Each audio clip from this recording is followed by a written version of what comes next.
Presiden Jokowi kembali mengunjungi Jalan Tamrin dekat Gedung Sarinah, Jakarta Pusat, tempat terjadinya aksi teror. Dalam pernyataannya, Presiden Joko Widodo menegaskan semua sudah kembali normal. Dalam kunjungannya ke Jalan Tamrin dan sekitarnya, Joko Widodo memastikan Jakarta dalam kondisi aman. Selain meninjau Jalan Tamrin, Jokowi juga mengunjungi Pullman untuk mengecek langsung laporan tingkat hunian hotel pasca teror kemarin. Dalam belusukannya ke Tamrin dan beberapa wilayah Jakarta, Jokowi juga melihat langsung kegiatan masyarakat yang berjalan normal dan tidak terlihat dampak negatif aksi teror dalam aktivitas masyarakat.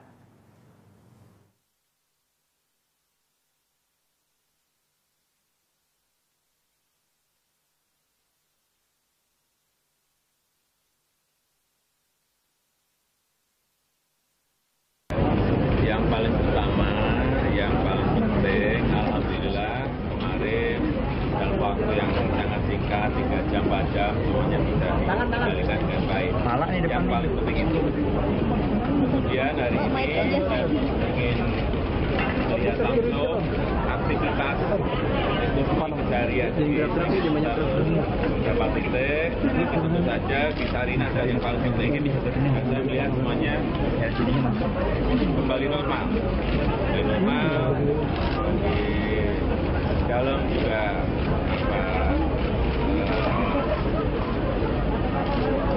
penjaga toko, kemudian juga makanan semuanya ditanyakan. Kemarin memang agak takut, tapi sekarang sudah normal kembali, tidak ada masalah. Ini yang paling.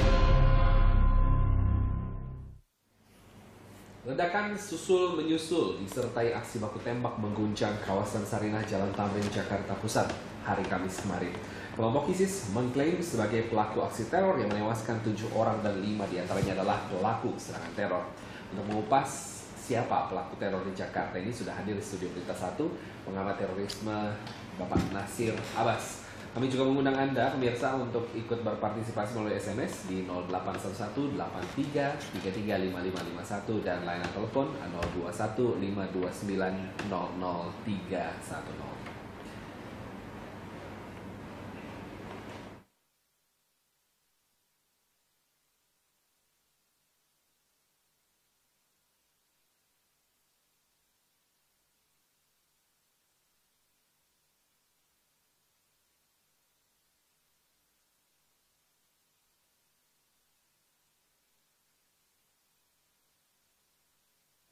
Dari foto yang dirilis Tempo.com terlihat pelaku peledakan bom di Sarinah sempat berhadapan dengan polisi. Sempat terjadi juga baku tembak antara pelaku dengan pasukan polisi yang berada di sekitar Sarinah sebelum akhirnya pelaku meledakkan bom.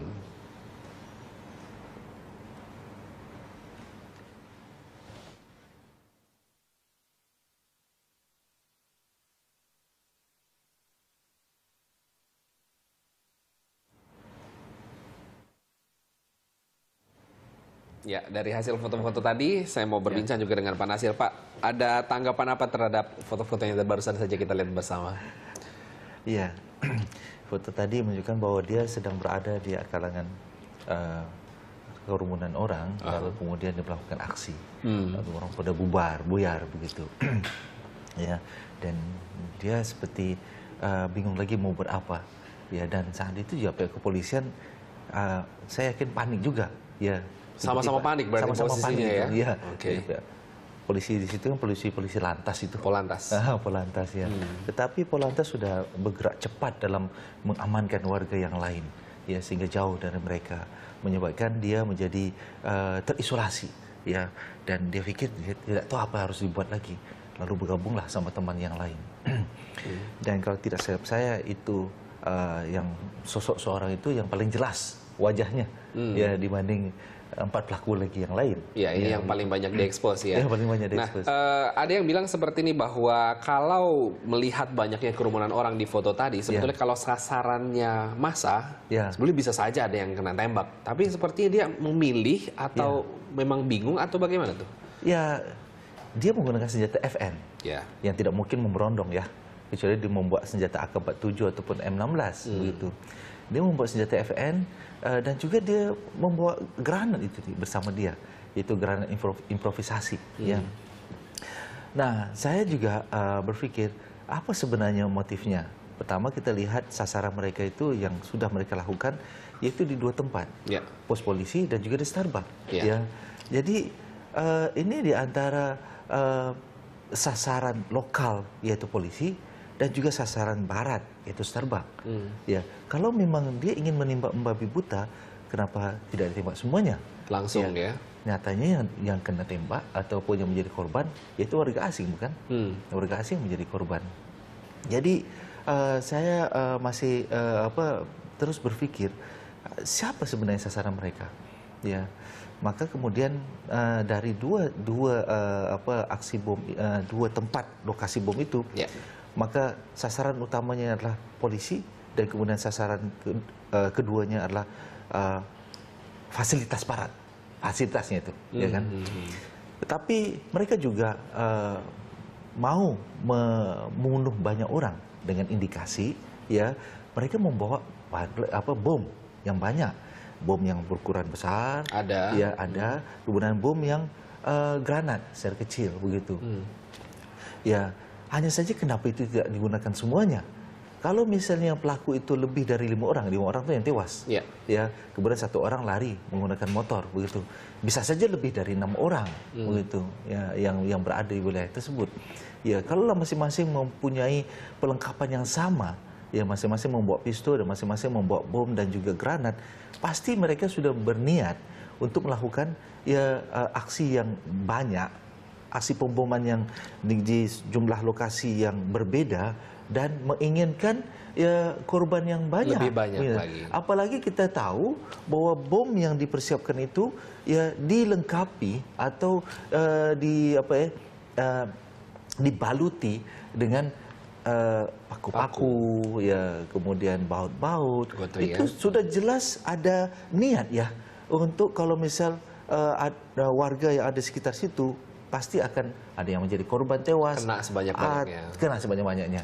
Nah, nyatanya ini sepertinya di luar dari perkiraan mereka, ya, sehingga mereka juga sepertinya panik. Kalau lihat dari foto pelaku itu, ya, ketika dia berdiri dan melihat yang lain, dia seolah-olah itu seperti lagi tidak fokus dan panik, tidak tahu apa harus dibuat, begitu. Dan jangan kita mengatakan bahwa dia lagi santai berjalan, ya kan? Kenapa dia tidak berlari ya, begitu, mengejar orang atau mengejar polisi, ya, atau menembak saja yang ada di dekatnya. Yang ada dekatnya dia. Tapi nyatanya dia tidak lakukan itu. Jadi itu menunjukkan bahwa memang pada awal dia punya keberanian, ya, dia punya keberanian dan siap untuk melakukan aksi begitu. Tetapi pada saat hari H-nya ataupun pada saat detiknya itu mungkin dia terjadi perubahan mental. Perubahan mental dan perubahan rencana di luar rencana. Begitu, maka jadilah seperti itu. Ya.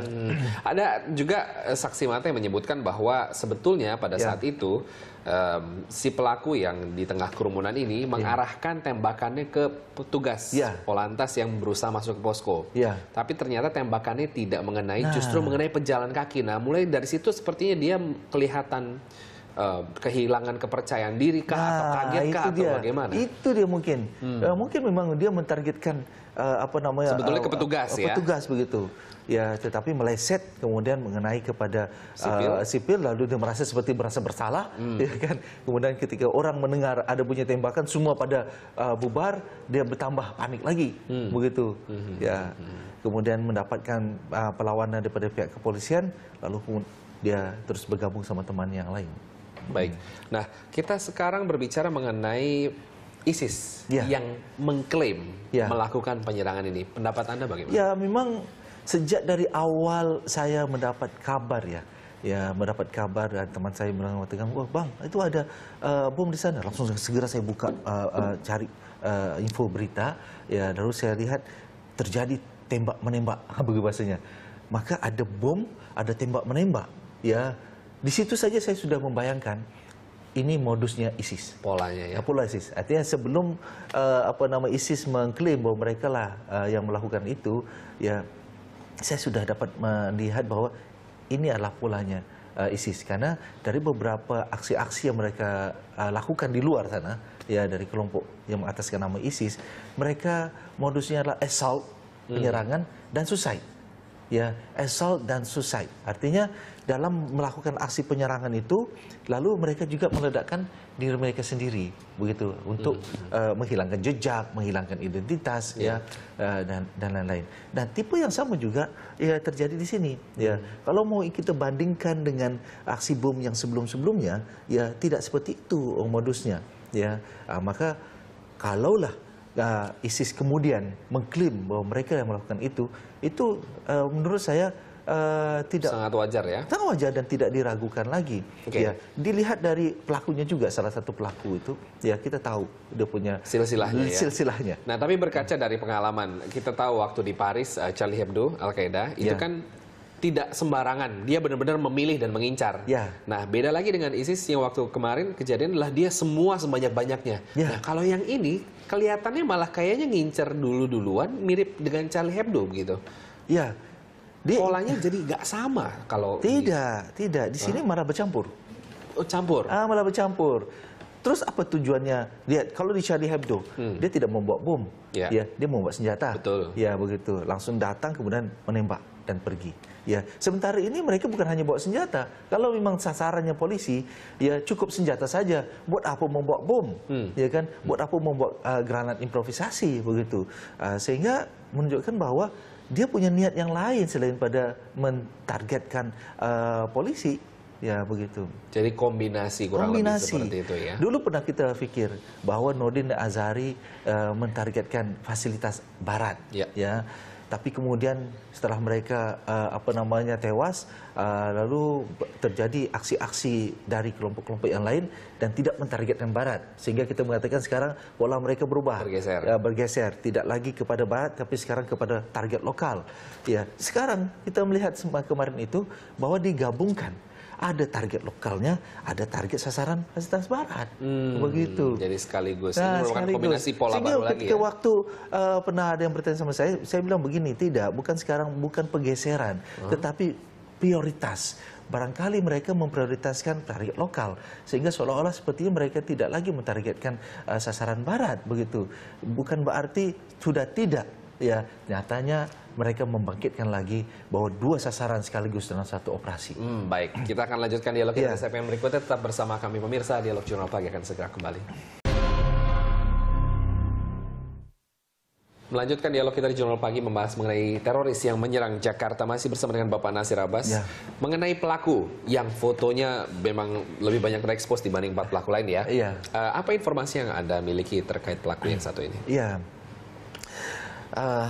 Surprise sekali saya ketika waktu kemudian teman-teman yang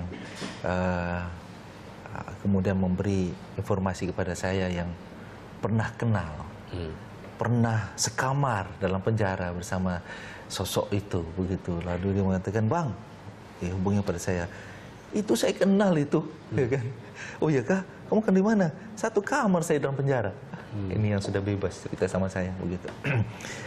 Ya. Dia memang pro ISIS katanya. Ya. Jadi yang lain kan tidak kelihatan wajahnya. Ya. Yang satu ini kelihatan banget itu wajahnya. Jadi disebutlah begitu ya bahwa anak itu kasus Aceh, hutan jantung Aceh tahun 2010.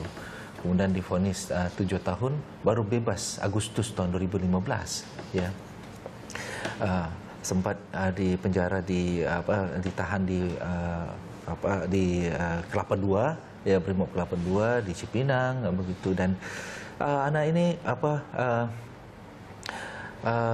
berfaham takfiri, ya, pengikutnya Aman Abdurrahman. Ya, begitu, pengikutnya Aman Abdurrahman. Nah, dia memang fanatik ya dalam soal takfiri sejak dari sebelum masuk penjara lagi, begitulah. Nah, salah satu yang menjadi panutan yang lain itu seperti Abu Yusuf alias Mustaqim yang memimpin, yang melatihnya sewaktu di hutan jantung Aceh. Ya, begitu. Kita tahu pelatihan di hutan jantung Aceh itu memang tidak sempat berlangsung lama, paling sekitar 1 bulan lebih, lalu kemudian terungkap, begitulah. Tetapi kebanyakan yang pernah di hutan jantung Aceh itu kemudian berpihak kepada ISIS di saat ISIS mulai muncul, begitulah. Nah, salah satunya si Afif ya? Afif itu namanya, ya. Yeah. Nah, menunjukkan bahwa dia pernah berlatih di hutan jantung Aceh, cukup pelatihannya itu, ya. Kemudian memiliki keberanian, ya, dengan pelatihan yang sudah diberikan kepadanya. Terus kemudian selama di dalam penjara, ya semakin kuat indoktrinasi pada dirinya, semakin kuat keyakinan terhadap apa yang dia faham, ya, soal masalah musuh, soal masalah Muslim yang lain yang kalau tidak bersama dengan mereka juga dianggap sebagai kafir dan boleh diperangi ataupun boleh dibunuh. Nah, itu yang membuat kuat keyakinan dia untuk melakukan operasi ini. Baik. Ya. Nah, tadi kita berbicara mengenai bahwa Afif ini merupakan anak didik langsung dari Sulaiman Aman Abdurrahman ya. Sementara polisi kemarin sempat menyebut nama Bahrun Naim. Ya, nah, ini hubungannya bagaimana nih? Nah, pihak kepolisian sudah berhasil mengungkap ya beberapa orang-orang yang punya rencana. Ya, kita tahu 2 minggu sebelum malam Natal, sebelum tahun baru ya.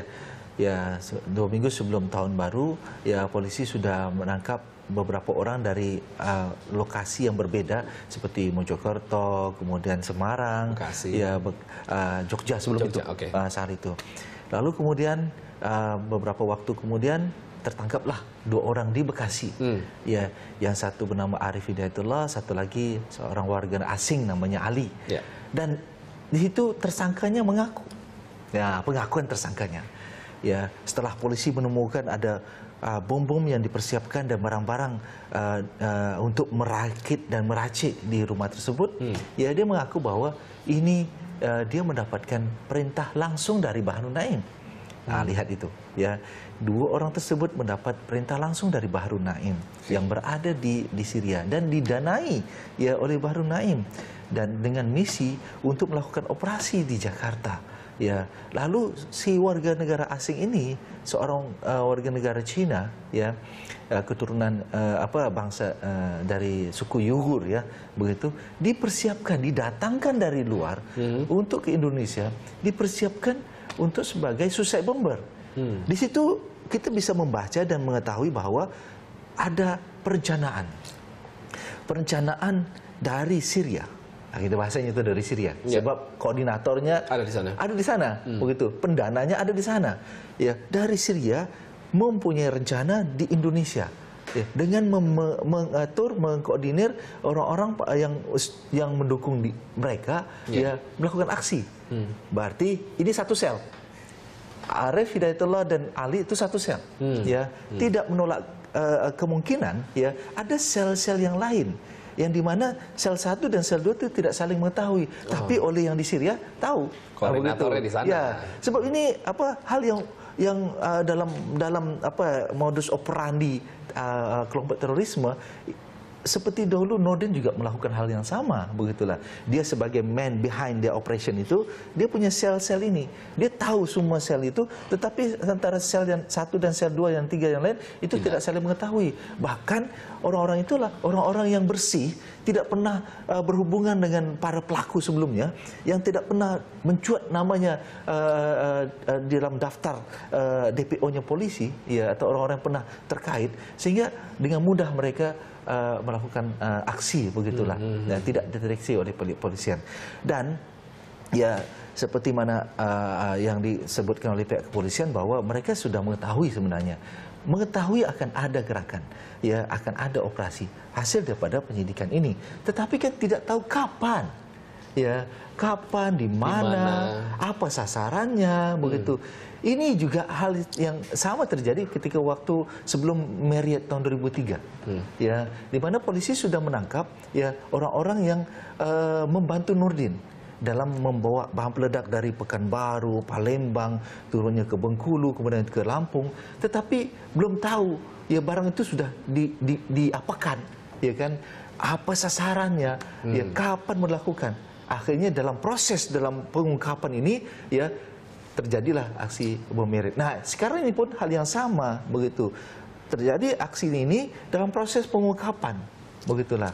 Nah, Maka Bahru Naim ini adalah orang yang sangat berperan, dan saya yakin ya karena si Afif ini ya bersama teman saya yang sudah bebas itu ya sempat sekamar dengan Bahru Naim juga begitu, sehingga si Afif ini kenal benar bersama dengan si Bahru Naim. Ya, itu hubungan di antara mereka. Hubungannya ya? Dan mereka sama-sama pengikutnya ya, faham dari Aman Abdurrahman. Saya tidak menuduh bahwa Aman Abdurrahman lah ikut merencanakan, begitu kan?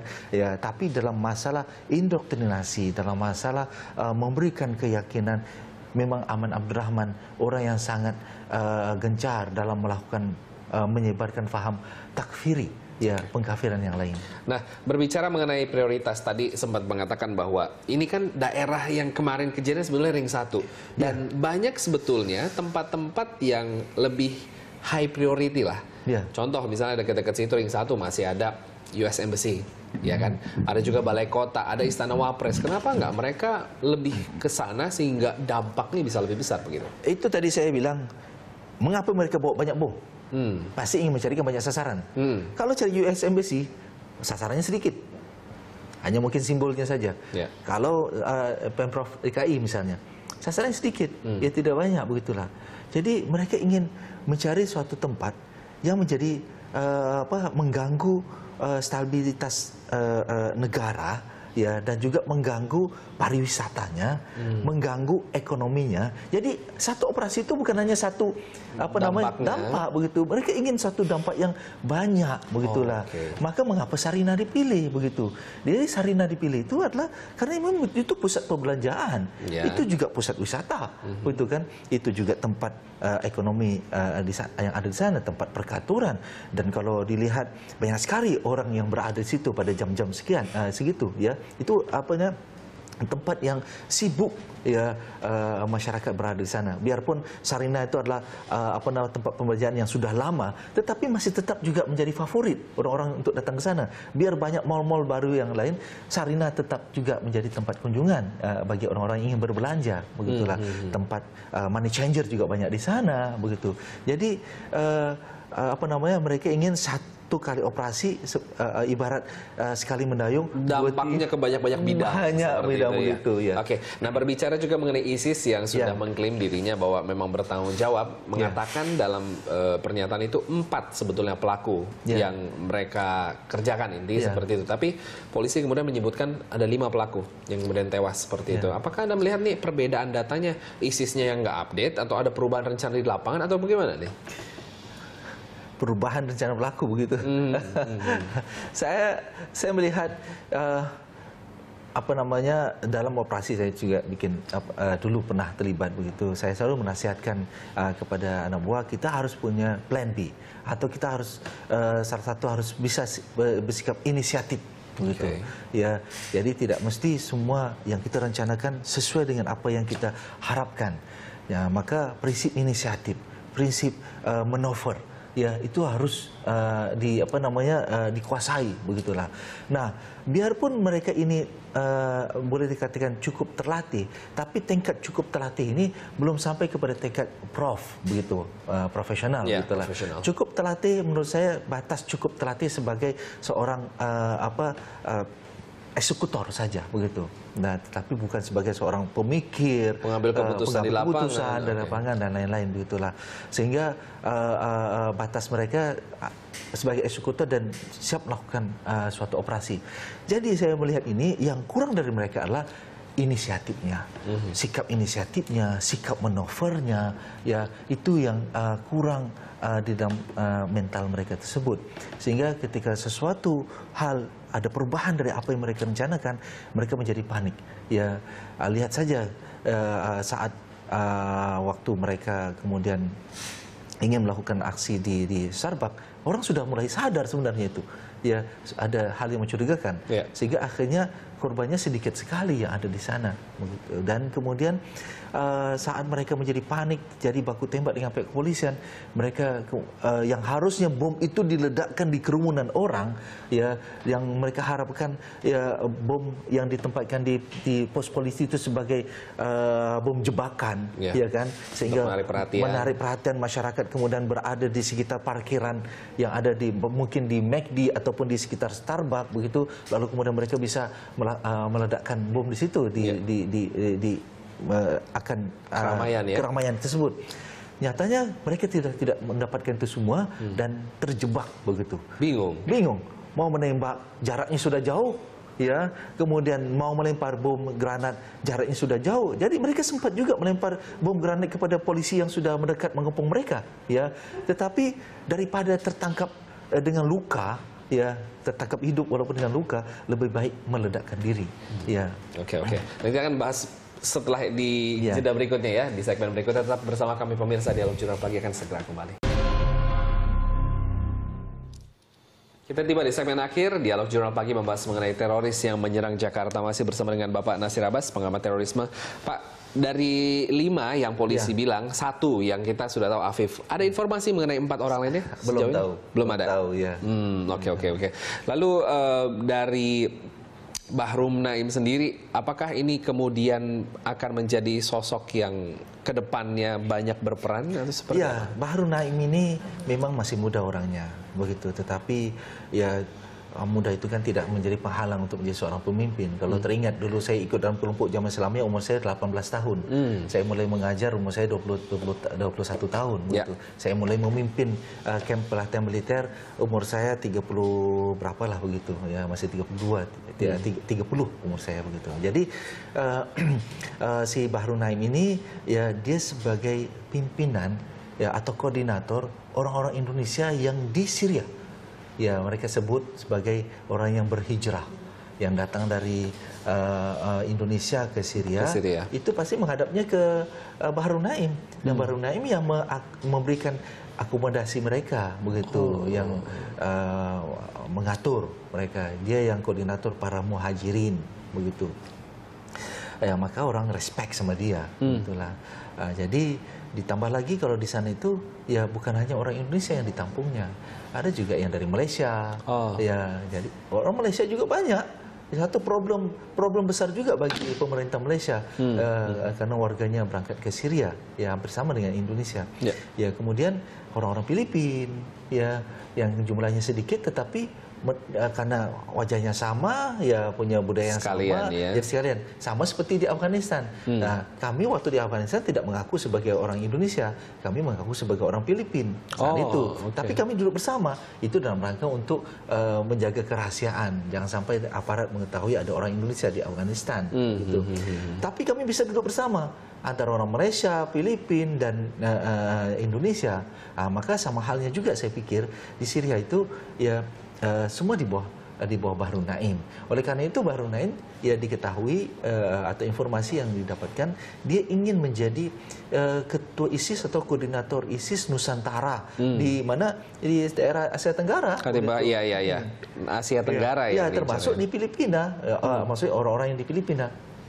Di Filipina juga kelompok-kelompok separatis yang lain ada di antaranya sudah berafiliasi dengan ISIS seperti Abu Sayyaf ya yang sangat keras di sana.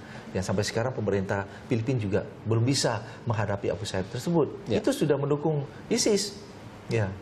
Jadi lebih besar lagi ya kalau memang menjadi koordinator Asia Tenggara. Maka tidak heran kalau misalnya dia beri perintah langsung, dia bisa mendanai langsung kepada yang di Indonesia.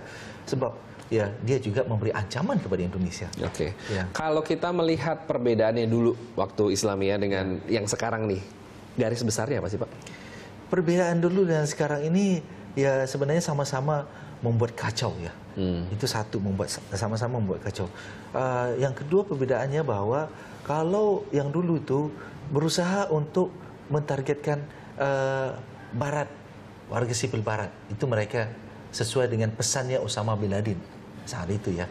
Tetapi sekarang tidak. Sekarang ya selain Barat, Muslim pun nggak apa-apa. Begitu. Bisa dihajar. Bisa dihajar juga. Ya itu dari akibat dari faham takfiri. Ya, makanya Muslim yang kemudian tidak bersama dengan kelompok mereka langsung dianggap sebagai kafir, halal darahnya, halal hartanya untuk diambil, begitu. Itu lebih sadis dan lebih berbahaya dibanding dengan kelompok yang sebelumnya. Ya sama-sama jahat, sama-sama merusak begitu, tetapi yang kelompok ISIS ini lebih lagi. Karena sasarannya jauh lebih luas ya, seperti itu. Mungkin sebagai closing statement, antisipasi, karena nggak ada yang kebal dengan terorisme lah ya, kurang lebih. Untuk kepolisian ke depannya, masyarakat antisipasinya bagaimana? Ya memang ini tidak mudah untuk kita selesaikan. Aparat kepolisian juga berusaha keras, pemerintah juga tetap bekerja ya untuk menjaga keamanan Indonesia ini, begitu. Ya, namun begitu diperlukan sikap-sikap ya pencegahan dari masyarakat, yaitu kepekaan. Kepekaan masyarakat terhadap lingkungannya, ya kepekaan terhadap siapa yang berada di sekitarnya. Bukan berarti mencurigai semuanya begitu, tetapi peka ini kan bisa menyelamatkan yang lain. Maksud contoh bagi yang miskin tidak ada makanan, kalau kita peka dia bisa terbantu. Kalau tidak, ya kan berarti kita akan berdosa menyebabkan dia mati karena kelaparan. Itu satu. Artinya kepekaan itu punya keuntungannya banyak. Kalaulah dia ini tidak ikut dalam kelompok teroris, kalau kita tidak peka, dia bisa ikut dalam kelompok yang sesat. Seperti yang baru-baru ini ikut dalam kelompok Ghafatar. Ya, kalau kita tahu orang-orang yang berangkat ke ISIS itu tiba-tiba hilang, ya ikut dalam umrah gratis atau ikut pergi ke luar negeri, tiba-tiba sudah ada di Syria. Ini sekarang ini ada dari kelompok lain yang hilang, kemudian tiba-tiba sudah ada di Kalimantan. Ya begitu. Jadi apapun itu, ya dengan sikap pekanya kita kepada lingkungan, kita bisa menyelamatkan ya, diri kita, keluarga kita, tetangga kita, orang-orang kita sayangi dari apa saja bentuk kejahatan dan keburukan yang lain. Ya, karena peka terhadap orang lain berarti peka juga terhadap perubahan-perubahan yang akan muncul di sini. Baik, terima kasih Pak Nasir Abbas sudah bergabung bersama kami di Berita 1 TV.